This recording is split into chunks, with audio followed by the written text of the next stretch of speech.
அகிலத்தின் அன்பான சொந்தங்களுக்கு இனிய வணக்கம். மீனவர் காலையினூடாக சந்தித்திருக்கின்றோம். அமெரிக்காவின் அதிநவீன போர் விமானத்தை ஈரான் சுட்டு வீழ்த்தியிருந்த சூழ்நிலையில் அதன் விமானிகளின் நிலை என்ன என்பது இதுவரை புரியாத புதிராகவே காணப்படுகின்றது. இரண்டு தரப்பிலும் பல்வேறுபட்ட தகவல்கள் வெளியாக இருந்தாலும் கூட வீடியோ பதிவுகளோ விமானிகள் தொடர்பான புகைப்படங்களோ வெளியாகாத சூழ்நிலையில் அந்த மர்மம் நீடித்து வருகின்றது. அமெரிக்காவுக்கு பேரிடியாக மீண்டும் அடுத்தடுத்த போர் விமானங்களையும் ஈரான் சுட்டு வீழ்த்தி இருக்கின்றார்கள். பென்டகன் அதிர்ச்சியில் உறைந்து போயிருக்கின்றது என்று சொல்லும் அளவுக்கு சம்பவங்களை ஈரான் செய்திருக்கின்றது. ஈரானுக்கு எதிராக ஐநா பாதுகாப்பு கவுன்சிலில் கொண்டு வரப்பட்ட தீர்மானமும் தோல்வியில் முடிவடைந்திருக்கின்றது. எனவே பிராந்தியத்திலும் உலகிலும் நடைபெற்றிருக்கக்கூடிய மிக முக்கியமான பிந்திய சம்பவங்களை இந்த காணொளியில் பார்க்கலாம். ஈரான் அமெரிக்காவின் அதிநவீன F-15 ஈரக விமானத்தை சுட்டு வீழ்த்திய சம்பவம், இது குறித்த செய்திகளை நேற்று தெளிவாக பேசியிருந்தோம்.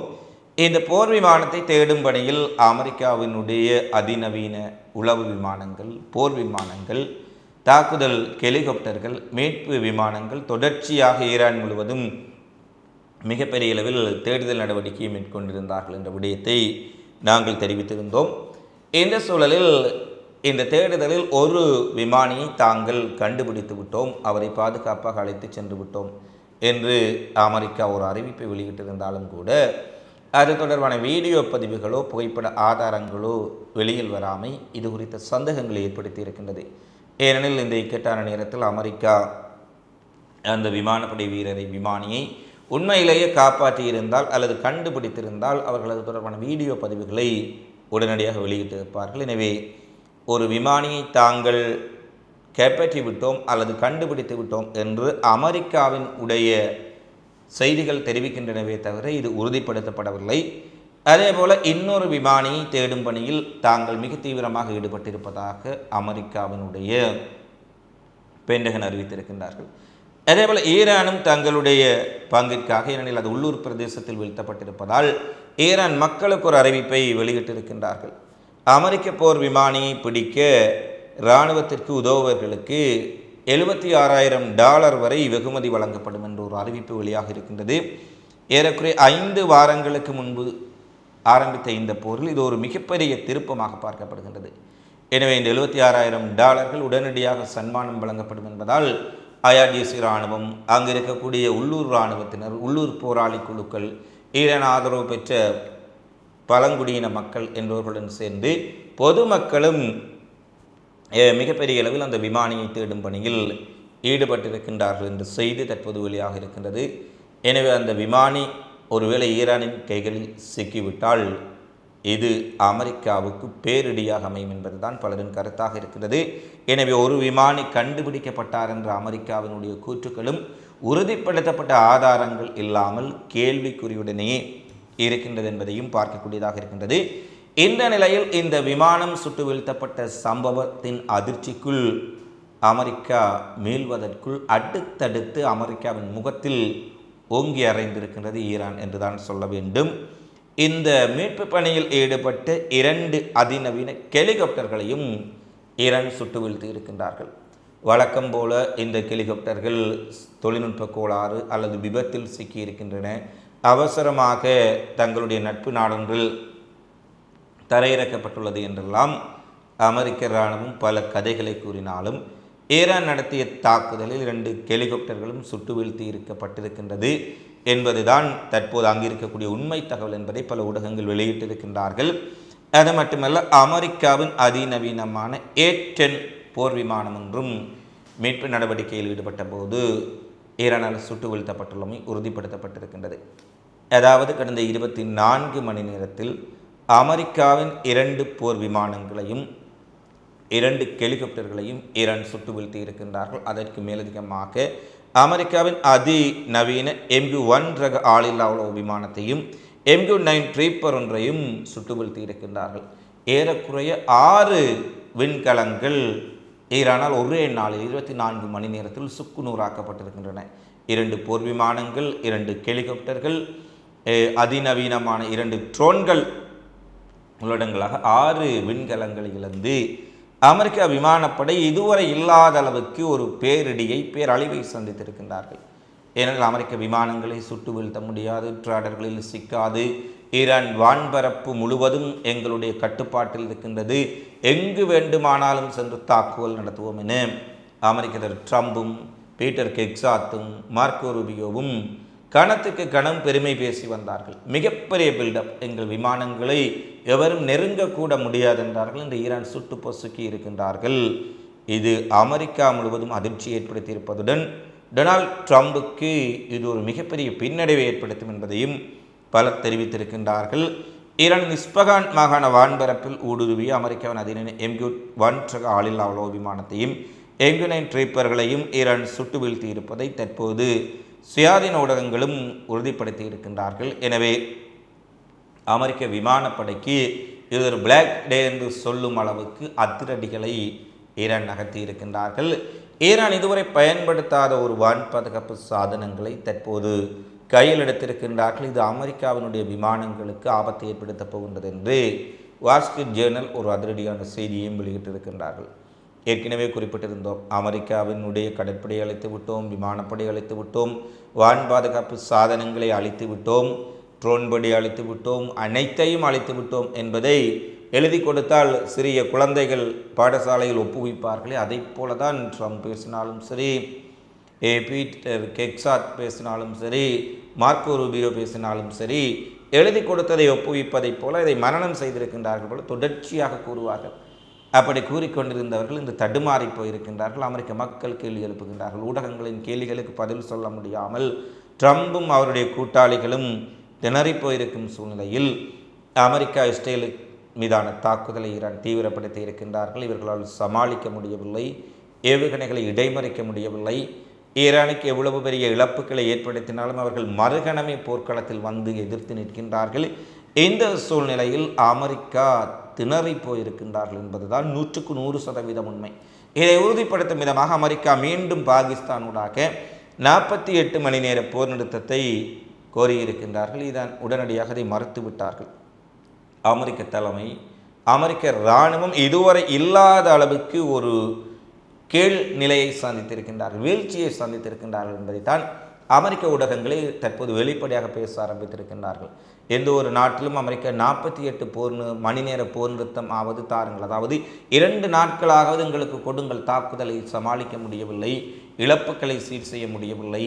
அவர்கள் அமெரிக்க தளங்களை தாக்குகின்றார்கள், மறுபுறம் அமெரிக்க விமானங்களை தாக்குகின்றார்கள், இஸ்ரேலினுடைய அத்தனை நகரங்களையும் தாக்குகின்றார்கள். இவர்களுடைய கூட்டாளிகளான Saudi Arabia, Kuwait, Qatar, Bahrain, Emirates என்று அத்தனை அரபுலக நாடுகளையும் தாக்குகின்றார்கள். உண்மையில் இந்த ஈரானின் தாக்குதல் வியூகங்கள் அமெரிக்காவுக்கு மட்டுமல்ல, இதை பார்த்து கொண்டிருக்கும் எங்களுக்கும் மிகப்பெரிய வியப்பை ஏற்படுத்துகின்றன. ஒரு நாடு ஒரே நேரத்தில் அத்தனை எதிரிகள் மீதும் எப்படி தாக்குதல் நடத்துகின்றார்கள், அதில் மத்தியகளவானவை துல்லியமான தாக்குதல்கள். குவைத்தில் தாக்குதல் நடத்துகின்றார்கள், அங்கே நிறுத்தி வைக்கப்பட்ட அமெரிக்காவின் தாக்குதல் ஹெலிகாப்டர்கள் சுக்குநூறாக்கப்படுகின்றன. ஐக்கிய அரபு எமிரேட்ஸில் தாக்குகின்றார்கள், அவருடைய எண்ணெய் குதங்கள் பற்றி எறிகின்றன. குவைத்தில் இதே நிலைமை. இஸ்ரேலின் நிலைமை சொல்ல தேவையில்லை, மிக கடுமையான. டெல் அவீவ் இனி ஒரு பேய் நகரம் போல காட்சியளிப்பதாக இஸ்ரேலியர்களை குறிப்பிடுகின்றார்கள். கைஃபாவும் ஏறக்குறைய அந்த நிலைக்கு வந்துவிட்டது. நெதன்யாகும் அவனுடைய கூட்டாளிகளும் எவ்வளவு தூரம் இந்த இழப்புகளை மூடி மறைத்தாலும் கூட அங்கிருந்து வெளியாகும் செய்மதி புகைப்படங்கள், வீடியோ பதிவுகள் இஸ்ரேல் என்ன நிலையில் இருக்கின்றது என்பதை தெளிவாக காட்டியிருக்கின்றது. காசாவில் குழந்தைகளுக்கான குடிதண்ணீரை, பால்மாவை, உணவை நிறுத்தி பட்டினி போட்டு அவர்களை படுகொலை செய்து அந்த படுகொலைகளை எல்லாம் டிக்டாக்கில் பார்த்து நடனமாடி மகிழ்ந்த இஸ்ரேலியர்கள் இன்று 15 நாட்கள் 20 நாட்களுக்கு மேலாக பங்கர்களுக்குள்ளேயே பதுங்கி இருக்கின்றார்கள். எப்போது எந்த இடத்தில் ஏவுகணைகள், ட்ரோன்கள் வீழ்ந்து வெடிக்கும் என்று தெரியாமல் தினம் தினம் மரணத்திற்கு அஞ்சி செத்து கொண்டிருக்கின்றார்கள் என இஸ்ரேலியர்களை தற்போது பேச ஆரம்பித்திருக்கின்றார்கள். நிரஞ்சாக இஸ்ரேலை எந்த நிலைக்கு கொண்டு வந்து வைத்திருக்கின்றார் என்பதை அங்கிருக்கக்கூடிய செய்திகளை தற்போது தெரிவிக்கின்றன. இந்த ஒரு சூழ்நிலையில்தான் 48 மணி நேர போர் நிறுத்தம் அமெரிக்காவால் முன்வைக்கப்பட்ட போதும் ஈரான் அதை மறுதளித்திருக்கின்றார்கள் என்ற செய்தியை தெளிவாக பார்க்கக்கூடியதாக இருக்கின்றது. அடுத்து ஈரானுடைய V1 பாலம் அமெரிக்காவினால் இஸ்ரேல் இணைந்து ஒரு மிலேச்சத்தனமான தாக்குதலூடாக கராச் நகரையும் டெஹ்ரான் நகரையும் இணைக்கக்கூடிய பாலம் மேற்கு ஈரான் முழுவதையும் தலைநகரோடு இணைக்கக்கூடிய மில்லியன் கணக்கான மக்கள் பயன்படுத்தக்கூடிய பாலத்தை தான் இவர்கள் தகர்த்திருந்தார்கள். தற்போது இதற்கு பதிலடியாக ஏற்கனவே குவைத் எமிரேட்ஸில் தாக்குதல்கள் நடத்திய பின்னர் இஸ்ரேலினுடைய மிகப்பெரிய ரயில் நிலையத்தை ஈரான் முற்றாக தாக்கி அளித்திருக்கின்றார்கள். டெல் அவிவில் அமைந்திருக்கக்கூடிய பிகார் பேல் என்ற பகுதியில் அமைந்திருக்கக்கூடிய மிக பிரமாண்டமான ரயில் நிலையம் சுக்குநூறாக்கப்பட்டிருக்கின்றது. ரயில்வே பவுடு பாதைகளாக இருக்கலாம், ரயில்வே நிலைய கட்டிடங்களாக இருக்கலாம், ரயில்கள் நிறுத்தப்படக்கூடிய பகுதிகள், நடைமேடைகள் அனைத்தும் சுக்குநூறாக்கப்பட்டிருப்பதாகவும், அதேபோல் டெல் அவிவில் 9 இடங்கள் துல்லியமாக தாக்கப்பட்டிருக்கின்றன. கைஃபாவில் 6 இடங்களை 93வது அலையில் துல்லியமாக தாக்கியிருக்கின்றார்கள். இந்த ஏவுகணை தாக்குதல் காரணமாக டெல் அவிவ் மிக பெரிய அளவில் சேதமடைந்திருக்கின்றது. இஸ்ரேல் எவ்வளவுதான் மூடி மறைத்தாலும் இஸ்ரேலியர்களே அந்த சேதங்களை நினைத்து பார்க்க முடியாத சேதங்களை டெல் அவிவ் சந்திக்கின்றது என்று கூறுகின்றார்கள். கொத்து குண்டுகளை வீசுகின்றார்கள், பாலிஸ்டிக் ஏவுகணைகளை வீசுகின்றார்கள், ட்ரோன்களை வீசுகின்றார்கள். ஈரானின் ஏவுகணைகளை முடித்து விட்டோம், ட்ரோன்களை முடித்து விட்டோம் என்று இவர்கள் கூறும்போது தினமும் புதிய வெப்பன்ஸ், புதிய ஆயுதங்கள், புதிய வடிவமைப்புகளை ஈரான் களமிறக்கி இஸ்ரேலில் பரிசோதனை செய்கின்றார்கள் போல இருக்கின்றது. இஸ்ரேல் துவம்சம் செய்யப்பட்டு கொண்டிருப்பதை தெளிவாக பார்க்கக்கூடியதாக இருக்கின்றது. டெல் அவிவ் மிக கடுமையான சேதத்தை சந்தித்திருப்பதாக இன்று காட்ஸ் இஸ்ரேலினுடைய கீப்ரோமொழி ஊடகம் செய்தி வெளியிட்டிருக்கின்றார்கள். அடுத்து அமெரிக்க இராணுவ தலைமை தளபதி ஜெனரல் ரேண்டியர் ஜார்ஜ் நேற்று அமெரிக்க பாதுகாப்பு செயலாளர் பீட் கெக்சாத் அவர்களினால் பதவி நீக்கம் செய்யப்பட்ட சூழ்நிலையில் அடுத்தடுத்து 9 உயர்மட்ட அமெரிக்க இராணுவ அதிகாரிகள் அவசரமாக பதவி நீக்கம் செய்யப்பட்டிருக்கின்றார்கள். கவசப்படையினுடைய பிரதான தளபதி, உள்ளக உளவு பிரிவினுடைய தளபதி, அமெரிக்க இராணுவத்தினுடைய வான் பாதுகாப்பு படைகளினுடைய தளபதி, கடற்படையினுடைய தளபதி என 9 தளபதிகள் அடுத்தடுத்து இந்த ஈரான் போர் சிக்கலான நிலை அடைந்திருக்கும் சூழ்நிலையில் பதவி நீக்கம் செய்யப்பட்டிருப்பது அமெரிக்க இராணுவத்திற்குள் ஒரு குழப்பம் ஏற்பட்டிருக்கின்றது என்பதை திட்ட தெளிவாக பார்க்கக்கூடியதாக இருக்கின்றது. ஒரு இராணுவ தளபதியை பதவி நீக்கம் செய்தால் ஏதாவது ஒரு காரணம் இருக்கலாம், 2 பேரை பதவி நீக்கம் செய்தால் காரணம். அடுத்தடுத்து உயர்மட்டத்தில் இருக்கக்கூடிய 9 படைத்தளபதிகள் பதவி நீக்கம் செய்யப்பட்டிருப்பது இப்போது ஈரானிடம் ஏற்பட்ட தோல்வியை யாரனுடைய தலையில் சுமத்துவது என்பதுதான் ட்ரம்புக்கும் பீட் கெக்சாத்துக்கும் மிகப்பெரிய சிக்கலாக மாறியிருக்கின்றது. எப்படியாவது இராணுவ தளபதிகளை மாற்றிவிட்டு அவர்கள்தான் இந்த தோல்விக்கு காரணம், அமெரிக்காவினுடைய இந்த அழிவுக்கு அவர்கள்தான் காரணம் என்று அவர்கள் தலையில் பழியை சுமத்தும் ஒரு திட்டமாகத்தான் இது காணப்படுகின்றது. தென்னாப்பிரிக்காவில் இருக்கக்கூடிய ஈரானிய தூதரகம் ஒரு ட்விட்டர் பதிவை வெளியிட்டிருக்கின்றார்கள்.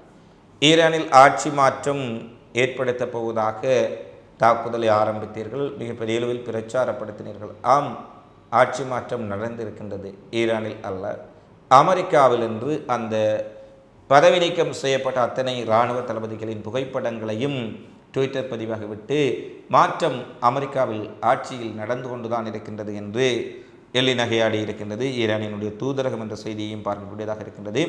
அடுத்து பதவி நீக்கம் செய்யப்பட்ட அமெரிக்க இராணுவத்தின் தளபதி முதல் முறையாக பதவி நீக்கம் செய்யப்பட்ட 2 மணி நேரங்களின் பின்னர் ஊடகங்களுக்கு சொல்கின்றார்கள், அமெரிக்க இராணுவம் ஒரு பைத்தியக்காரனின் உடைய முடிவுகளினால் மிகப்பெரிய பேரழிவை சந்திக்கப் போகின்றது.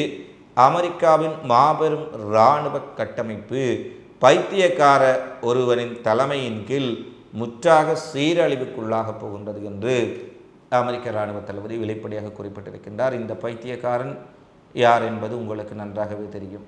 நேற்று ஒரு பேச்சு, இன்றொரு பேச்சு, நாளை ஒரு பேச்சு என ஒரு சைக்கோத்தனமாக தரங்குறைந்த முறையில் உலகத் தலைவர்களையும் ஏனைய நாடுகளையும் பேசி கொண்டிருக்கும் இந்த பைத்தியக்கார தலைமை அமெரிக்க இராணுவத்தையும் தற்போது மிகப்பெரிய அளவில் சீரழிக்கப் போகின்றது என்பதை நாங்கள் கூறவில்லை, ஈரான் கூறவில்லை, அமெரிக்க இராணுவத்தினுடைய தளபதி அவர் பதவி நீக்கம் செய்யப்பட்டுள்ளார். அப்படி என்றால் முன்னாள் இராணுவ தளபதியாக, நேற்று இராணுவ தளபதியாக இருந்தவர் இன்று முன்னாள் இராணுவ தளபதியாக மாறியிருக்கின்றார். அவர் குறிப்பிடக்கூடிய செய்தியை பார்க்கக்கூடியதாக இருக்கின்றது. அது மட்டுமல்ல, அமெரிக்காவின் தி இன்டர்செப்ட் என்ற அமெரிக்காவின் முன்னணி இராணுவ இதழ் ஒரு விடயத்தை குறிப்பிட்டிருக்கின்றார்கள்.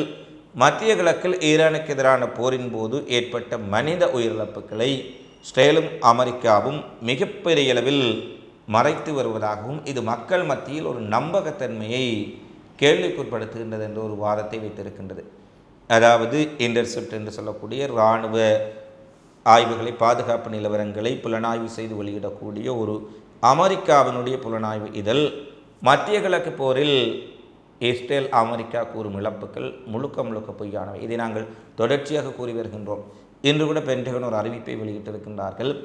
இதுவரை ஈரானுக்கு எதிரான போரில் அமெரிக்க இராணுவத்தினர் 379 பேர் காயமடைந்திருக்கின்றார்கள். இதில் 2 பேர் நிலைமை கவலைக்கிடமாக இருப்பதாக குறிப்பிடுகின்றார்கள். இதில் ஒன்றை எங்களுக்கு எழக்கூடிய சந்தேகம் என்னவென்றால், ஈரான் ஏவுகணைகளை அனுப்பும் பொழுது, ட்ரோன்களை அனுப்பும் பொழுது அமெரிக்க இராணுவத்தினர் எப்படியும் இறந்து விடாமல் காயம் அடையும் வகையில்தான் ஏவுகணைகளை தயாரிக்கின்றார்களா என்பது எங்களுக்கு ஒரு மிகப்பெரிய கேள்வியாக இருக்கின்றது. இஸ்ரேலும் 5000 பேர் வரை காயமடைந்திருப்பதாக கூறுகின்றார்கள். ஏனெனில் ஈரானுடைய ஏவுகணைகள் அவர்கள் காயப்படுத்தி அவர்கள் உயிர்களை காப்பாற்றும் வகையில் அமைந்திருக்கின்றதா என்ற கேள்வி எங்களுக்கு நெடுநாளாகவே இருந்து வருகின்றது. எந்த தாக்குதல் நடந்தாலும் 200 பேர் வரை காயப்பட்டு விட்டார்கள், 300 பேர் வரை காயப்பட்டு விட்டார்கள், 454 பேர் காயப்பட்டு விட்டார்கள். ஆனால் ஒருவர் கூட உயிரிழப்பதில்லை என்று குறிப்பிடுவதெல்லாம் ஒரு மிகப்பெரிய பித்தலாட்டம் என்பதை நாங்கள் தொடர்ச்சியாக வலியுறுத்தி வருகின்றோம். இதை சில மேற்குலக நாடுகளுக்கு ஆதரவான நண்பர்கள், மேற்குலக நாடுகளை, இஸ்ரேல் அமெரிக்காவை எப்போதும் உயர்த்தி பேசக்கூடிய ஆய்வாளர்கள், அரசியல் விற்பனர்கள் என்று தங்களே கூறக்கூடிய மேற்குலகின் அடிமை நண்பர்கள் கூட சிலர் நீங்கள் இவ்வாறு கூறுகின்றீர்கள், உண்மையில் அமெரிக்க இராணுவம் 14 பேர் தான் உயிரிழந்திருக்கின்றார்கள், இஸ்ரேலில் 25 பேர் தான் உயிரிழந்திருக்கின்றார்கள் என்று தொடர்ச்சியாக கூறும் சூழ்நிலையில் இன்று அமெரிக்காவின் உடைய மிக முக்கியமான புலனாய்வு இதழை இந்த செய்தியை வெளியிட்டிருக்கின்றமை குறிப்பிடத்தக்கது. எனவே அமெரிக்க இராணுவத்தின் இழப்புக்கள், இஸ்ரேலினுடைய இழப்புக்கள் மிகப்பெரிய ஒரு பேரழிவு எண்ணிக்கையில் இருக்கும் என்ற செய்தியைத்தான் தற்போது பார்க்கக்கூடியதாக இருக்கின்றது. அமெரிக்கா இஸ்ரேலில் ஈரான் தாக்குதல் மிக கடுமையாக இருக்கும் சூழ்நிலையில் இஸ்ரேலுக்கான அமெரிக்கன் ஏர்லைன்ஸ் யுனைடெட் விமான சேவைகள் செப்டம்பர் 7ஆம் தேதி வரை இடைநிறுத்தப்படும் என்று அறிவித்திருக்கின்றார்கள். எனவே அமெரிக்காவுக்கு தற்போது இஸ்ரேலுக்கு செல்வதற்கு பயம் வந்துவிட்டது. இஸ்ரேலை நாங்கள் காக்கப் போகின்றோம், இஸ்ரேலுக்காக நிற்கப் போகின்றோம் என்று சொன்னவர்கள் இஸ்ரேல் மீதான தாக்குதல்களில் இனியும் நாங்கள் ஈடுபட முடியாது, அல்லது இஸ்ரேலுக்குள் இனி பாதுகாப்பில்லை என்று அமெரிக்காவை தீர்மானித்து விட்டார்கள் போல இஸ்ரேலுக்கு செல்லக்கூடிய தங்கள் விமான சேவைகள் அனைத்தையும் நிறுத்தி இருக்கின்றார்கள். இது இஸ்ரேலின் நிலை எவ்வாறு இருக்கின்றது என்பதை அமெரிக்காவே கொடுத்திருக்கக்கூடிய ஒப்புதலாகத்தான் நாங்கள் பார்க்கக்கூடியதாக இருக்கின்றது. இறுதியாக ஐக்கிய நாடுகள் சபை பாதுகாப்பு கவுன்சிலில் பஹ்ரைன் அரபுலக நாடுகளுடன் இணைந்து ஒரு தீர்மானத்தை கொண்டு வந்திருந்தார்கள். ஹார்முஸ் ஜலச்சந்தியை கைப்பற்றுவதற்கு அனைத்து நாடுகளும் இணைந்து ஐநாவின் உடைய ஒருங்கிணைப்பில் படைகளை இராணுவ நடவடிக்கை எடுப்பதற்கு நாங்கள் ஆவணம் செய்ய வேண்டும், தீர்மானம் ஒன்றை நிறைவேற்ற வேண்டும் என்ற ஒரு கோரிக்கை முன்வைத்திருந்தார்கள். அமெரிக்காவே ஆடிப்போய் கிடக்கின்றது. இஸ்ரேலினுடைய அழிவுகள் சொல்லி மாளாது. அமெரிக்க அதிபர் ட்ரம்ப் எப்படியாவது ஈரான் போரில் இருந்து ஒரு கௌரவமாக விலகிவிடலாம் என்றால் ஈரான் எந்த பேச்சுவார்த்தைக்கும் வருவதில்லை, போர் நிறுத்தத்தை மறுத்து விட்டார்கள். நீயாக வந்து எங்களை தாக்கி இருக்கின்றாய், எங்கள் மக்களை படுகொலை செய்திருக்கின்றாய், எங்கள் சுப்ரீம் லீடர் உட்பட உச்ச தலைவர்களையும் தளபதிகளையும் படுகொலை செய்திருக்கின்றாய், பல்கலைக்கழகங்களை அழித்திருக்கின்றாய், நாங்கள் விடமாட்டோம். 2இல் 1 பார்க்க போகின்றோம். என்னதான் கெஞ்சினாலும் கூத்தாடினாலும் உனக்கு தோல்வி என்று சொல்லி மன்னிப்பு கேட்டுவிட்டு எங்கள் நாட்டில் நீ வலிந்து திணித்த போரில் ஏற்பட்ட சேதங்களுக்கான செலவினங்களை கொடுத்துவிட்டு சென்று கொண்டே இரு. இழப்புகள் எங்களுக்கு புதிதல்ல. 2 பேரிழப்புகளை சந்திக்கின்றார்கள், அதில் எந்த மாற்று கருத்தும் இல்லை. ஆனால் அமெரிக்கா இதுவரை இல்லாத ஒரு பின்னடைவையும் இழப்பையும் இஸ்ரேல் அமெரிக்கா தங்களை யாரும் தொட முடியாது, இஸ்ரேலியர்களையும் அமெரிக்கர்களையும் யாரும் திருப்பி தாக்க முடியாது என்ற பிம்பங்களை எல்லாம் சுக்குநூறாக்கி இருக்கின்றார்கள். இஸ்ரேலுக்குள் எந்த ஒரு ஏவுகணை தாக்குதலையும் நாங்கள் அனுமதிக்க முடியாத அளவுக்கு தொழில்நுட்பத்தினால் அயன் டோம்களால் பாதுகாத்து வைத்திருக்கின்றோம் என்று சொன்னார்கள். இன்று அயன் டோம்கள் வெறும் டோம்களாகிவிட்டது. காய்லான் கடையில் அயன் டோம்கள் வெறும் இரும்புக்கு கொடுக்கப்படும் அளவுக்கு இஸ்ரேலினுடைய வான் பாதுகாப்புகள் எல்லாம் தரைமட்டமாக்கிவிட்டார்கள். 4 ஏவுகணைகள் அனுப்பினால் 2 ஏவுகணைகள் வீழ்ந்து வெடித்துவிடும். முதலெல்லாம் 10 ஏவுகணைகள் அனுப்பினால் 1 ஏவுகணை தான் வீழ்ந்து வெடிக்கும் நிலை இருந்தது. ஆனால் ஈரான் அடித்த அடியில் இவர்களுடைய அயன் டோம்கள் எல்லாம் வெறும் டோம்களாகி 4 ஏவுகணைகளில் 3 ஏவுகணைகளை துல்லியமாக தாக்கும் அளவுக்கு இஸ்ரேலினுடைய தொழில்நுட்பம் இருக்கின்றது. இந்த ஒரு சூழ்நிலையில் தான் ஸ்டேல் அமெரிக்காவை தடுமாறி போயிருக்கும் சூழ்நிலையில் பஹ்ரைன், ஐக்கிய அரபு எமிரேட்ஸ், குவைத், சவுதி அரேபியா எல்லாம் இணைந்து ஈரானை தாக்கப் போகின்றார்களாம். தாங்கள் படையை அனுப்புகின்றோம், ஏனைய நாடுகளும் இணைந்து வாருங்கள்.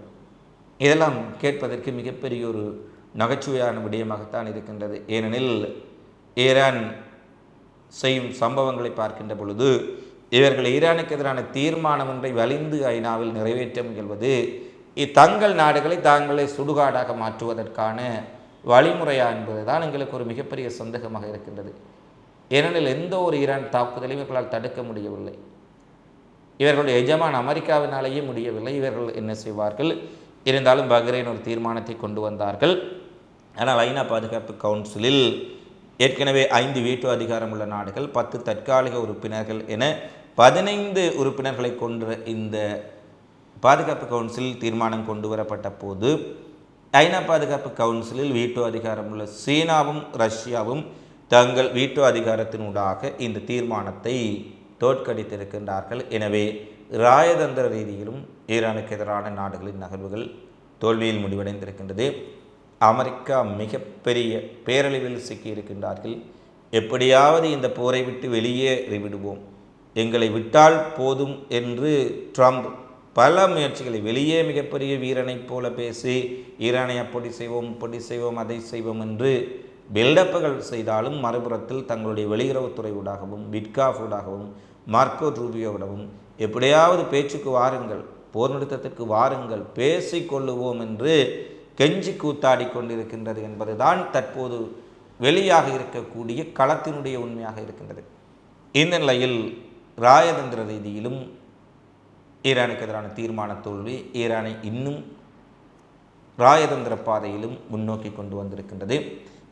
سيد الرئيس معالي الوزير دكتور عبد اللطيف بن راشد الزياني, members of the Security Council, thank you for the opportunity to address the Security Council in its first ever consideration of cooperation between the United Nations and the Gulf Cooperation Council, alongside His Excellency Mr. Jassim Al-Badawi, Secretary General of the GCC. அடுத்து வரும் நாட்கள் மிக முக்கியமானவை. America என்ன முடிவெடுக்கப் போகின்றார்கள், Israel என்ன முடிவெடுக்கப் போகின்றார்கள், Iran என்ன முடிவெடுக்கப் போகின்றார்கள் என்பதெல்லாம் மிகப்பெரிய கேள்வி.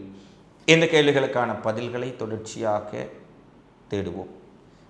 இந்த காணொளி தொடர்பிலான உங்களது மதிப்புமிக்க கருத்துக்களை தவறாமல் கமெண்ட்ஸில் பதிவிடுங்கள்.